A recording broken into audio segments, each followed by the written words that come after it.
Hello students, welcome to the e-learning session initiated by Lok Jagruti Kendra. Myself Darshil Shah, working as an assistant professor with Department of Quality Assurance at LJ Institute of Pharmacy. Today we are going to discuss a very important topic from instrumental methods of analysis, that is gas chromatography. As you all know that the chromatography is used for the separation of a component from a mixture, while the gas chromatography is used for a separation of a component from a mixture in a gaseous phase, or we can say that if the compound is or your mixture is in the gaseous phase, we can separate the gaseous mixture with the help of gas chromatography. So, the basically the gas chromatography is used for a volatile substances or compound which is having a lower melting point or boiling point. The gas chromatography is consist of two types. One is called as a gas solid chromatography and the another one is gas liquid chromatography. In both the cases, mobile phase is gaseous in nature, while stationary phase is solid in gas solid chromatography, and mobile phase is gas and stationary phase is liquid in gas liquid chromatography. So, as we know that if we are talking about a gas solid chromatography, the principle of gas solid chromatography is adsorption, while the principle of gas liquid chromatography is the partition coefficient.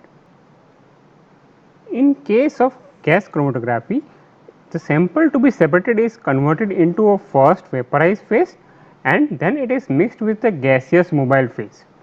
Now, if a sample component is more soluble into the stationary phase that travels onto the slower rate, it means that it retain onto the column and it gives the peak on a higher retention time.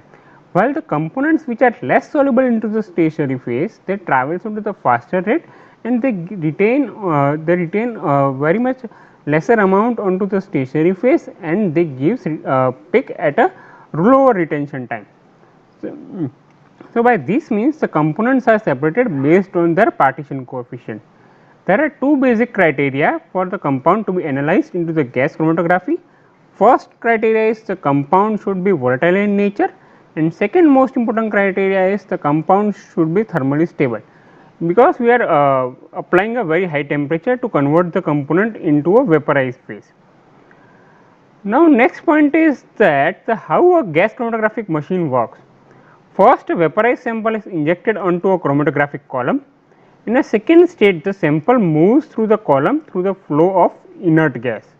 बराबर first phase, in a first phase, your sample is first converted into a vaporized state. Into the second phase, the sample travels to a column.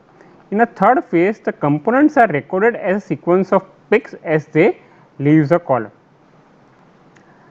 Now, next is the instrumentation of this gas chromatography, that is first is carrier gas, second one is the flow regulators and flow meter, third is the injection devices, fourth one is the columns, fifth one is the temperature control devices, generally column ovens are used, next is the detectors and last one is the recorders and integrators. This is the schematic diagram of the gas chromatography, or we can say this is a gas chromatography machine. Here you can see that the column oven is considered column oven is having this column. The column can be of the spiral shape, V shape, W shape, and it is a central component of this gas chromatographic system. If we talk about a carrier gas is considered as a mobile phase.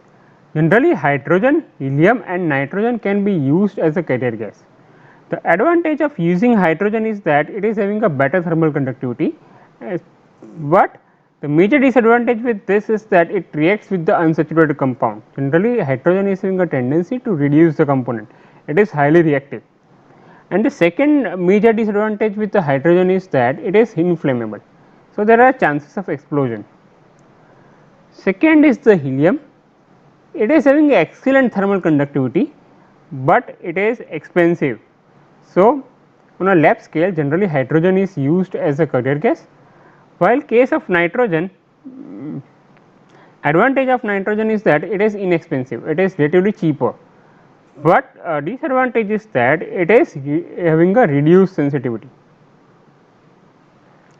Next is point about the flow regulators and flow meters. Generally, rotameter and soap bubble meter is generally used to deliver the uniform pressure or the flow rate. By using generally a rotameter, we can generate a constant flow rate of a mobile phase. Next, you can see the schematic diagram of injection devices. Generally, a loop system or the septum devices are present in the gas chromatographic system. In a manual injection, the Hamilton syringe is used for the manual injection, while in a recent days the automatic system or the automatic robots are by automatic robots you can inject your sample.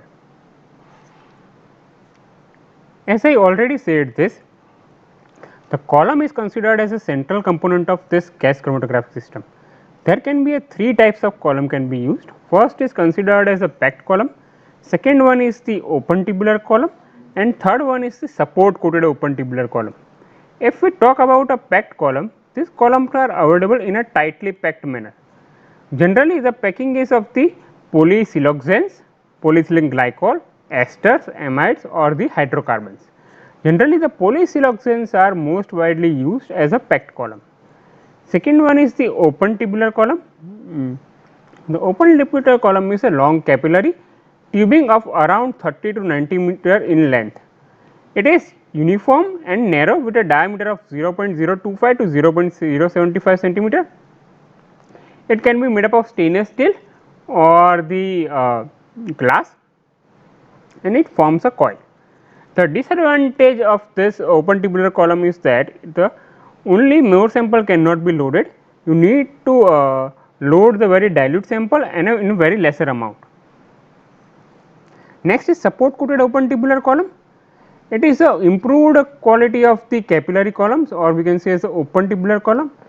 It is made by depositing a micron size of porous layer of supporting material on the inner wall of the capillary column, and then it is coated with a thin film of the liquid phase. The detectors used in gas chromatography. There are so many different types of detectors can be used in a gas chromatography. First is flame ionization detector, second one is the thermal conductivity detector, third one is the electron capture detector, fourth one is flame photometric detectors, and fifth is the mass spectrometer. The thermal conductivity detector is called as a universal detector, and it is most widely used detector in a gas chromatography. The flame ionization detector and flame photometric detector are most widely used for the all type of organic molecules, while the electron capture detector is used for the electrophilic component. If we talk about recorders and integrators, generally in recent times the computers are used as recorders and integrators. The integrators are used to measure the individual peak height, retention time, peak area, that is a function of integrators. If we talk about the advantages of gas chromatography, it is having a very high resolution power. It means that the two peaks can be easily separated. Complex mixture can be resolved into its component by this method. It is having a very high sensitivity with thermal conductivity detector, detect up to 100 ppm compound. It is micro method, a very small sample size is required. Generally the 20 microliter sample is injected, so you need a very minute or the very small sample size. Faster analysis is possible, gas is moving as a phase, so it generates a rapid equilibrium. According to the with respect to the other chromatography, we can say that the gas chromatography generates a rapid equilibrium because it travels on the most faster rate with compared to the liquid phase. Relatively good precision and accuracy with compared to a liquid chromatography, and it can be easily used for the qualitative and quantitative analysis. Application of this gas chromatography.